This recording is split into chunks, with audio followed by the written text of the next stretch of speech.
Dear viewers, আজকে আপনাদের কোরআন এবং হাদিস থেকে দুটো একটা কথা বলবো। ইসলাম কথার অর্থ হলো শান্তি, এবং আরেকটা অর্থ হলো পরিপূর্ণরূপে আত্মসমর্পণ করা। তো ইসলামে সেখানে নিরাকার আল্লাহকে বিশ্বাস করা হয়। এখানে কোনো মূর্তি পূজা বা অন্যান্য কিছু যেগুলো ইসলাম ধর্মের না বিশ্বাস করে না। ইভেন তারা প্রফেট মুহাম্মদ সাল্লাল্লাহু আলাইহি সাল্লামকেও ঈশ্বর বলে মানে না। আল্লাহ ছাড়া কাউকে ঈশ্বর বলে তারা মানে না। তিনি আল্লাহর দূত, মেসেঞ্জার অফ গড। যাই হোক, ওটা হাদিস বলবো। আত্মহুর ও সাতরুল ইমান, এই হাদিসটার মানে হলো পরিষ্কার পরিচ্ছন্নতা ইমানের অঙ্গ। তো আজকে দেখবেন আমাদের সমাজ ব্যবস্থায় অনেক মানুষ ইসলামটাকে জানে না, ইসলামটা এত সুন্দর, এর অর্থগুলো জানে না। আর এই গদি মিডিয়া বা অন্যান্য সারা পৃথিবীর অন্যান্য কিছু তারা ইসলামকে অপব্যাখ্যা করে। তো সেখানে পরিষ্কার পরিচ্ছন্নতাই মানে একদম সব কিছু পরিষ্কার, নিট অ্যান্ড ক্লিন, বাহ্যান্তে শুদ্ধি পবিত্রতা। তো সেখানে নোংরার কোনো জায়গা নেই।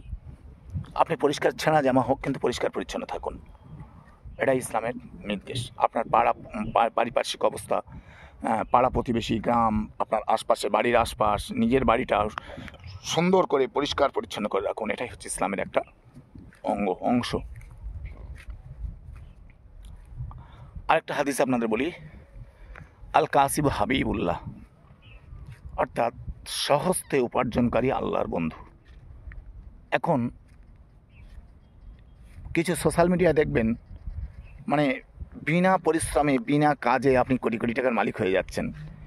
কিছু বদমাইশ যারা ইসলামের শত্রু আমি মনে করি, জ্ঞান নেই, হয় ইসলামের তারা শত্রু, আর ইসলামের ধর্মাবলম্বী সেজে তারা এই কাজগুলো করছে, অথবা তারা ইহুদি নাসারা যারা চক্রান্তকারী, ইসলামকে ধ্বংস করার জন্য এই কাজগুলো করে যাচ্ছে। তো আপনি ইসলামের প্রতি জ্ঞান রাখুন। তারা বলছে অমুক সূরাটি পড়লে আপনি 5 মিনিটের মধ্যে 50 কোটি টাকা পেয়ে যাবেন। ভালো করে বুঝবেন কত বড় গুরুতর কথা।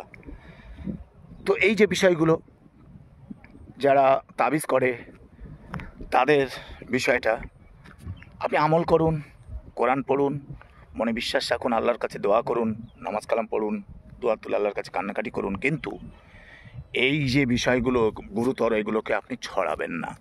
অনেক সময় দেখবেন লিফলেট, এতে অমুক যদি এটা 1000 কপি কি 10,000 কপি এগুলো ছাপিয়ে দিতে পারেন, তাহলে আপনার 5 দিনে কি 15 দিনের মধ্যে কি 1 দিনের মধ্যে 1 ঘন্টার মধ্যে আপনি কোটি কোটি টাকা পেয়ে যাবেন। তা নাহলে যদি না করেন, অবিশ্বাস করেন বা ছিঁড়ে ফেলেন, তাহলে কিন্তু আপনার মারাত্মক ক্ষতি হয়ে যাবে। আপনার বাবা মারা যাবে, ভাই মারা যাবে, বোন মারা যাবে, স্ত্রী মারা যাবে, কেউ না কেউ মারা যাবে।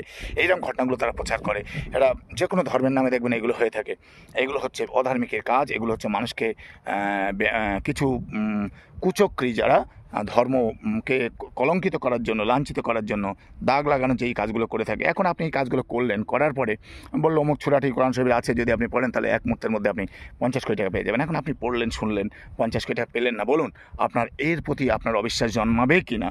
তাহলে এই যে ঘটনাগুলো তারা ঘটাচ্ছে, তার মানে কি আপনার ধর্মকে কলঙ্কিত করার জন্য, আপনার ধর্মকে কালিমালিপ্ত করার জন্য তারা এই কাজগুলো করছে। থেকে সাবধান থাকুন, এটা আমার বার্তা। যাই হোক, এই জন্য জ্ঞান রাখুন। ইসলামের জ্ঞান না রাখলে বুঝতেই পাচ্ছেন তো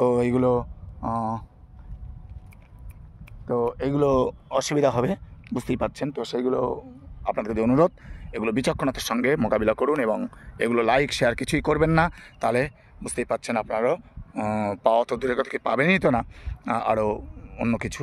যাই হোক, এগুলোতে সাবধান থাকুন, ভালো থাকুন। আপনার লাইক করুন, শেয়ার করুন, ছড়িয়ে দিন এই আমার কথাগুলো, যাতে মানুষ বেশি বেশি করে, এবং কমেন্ট করুন। Thank you so much. আজকে এই পর্যন্ত।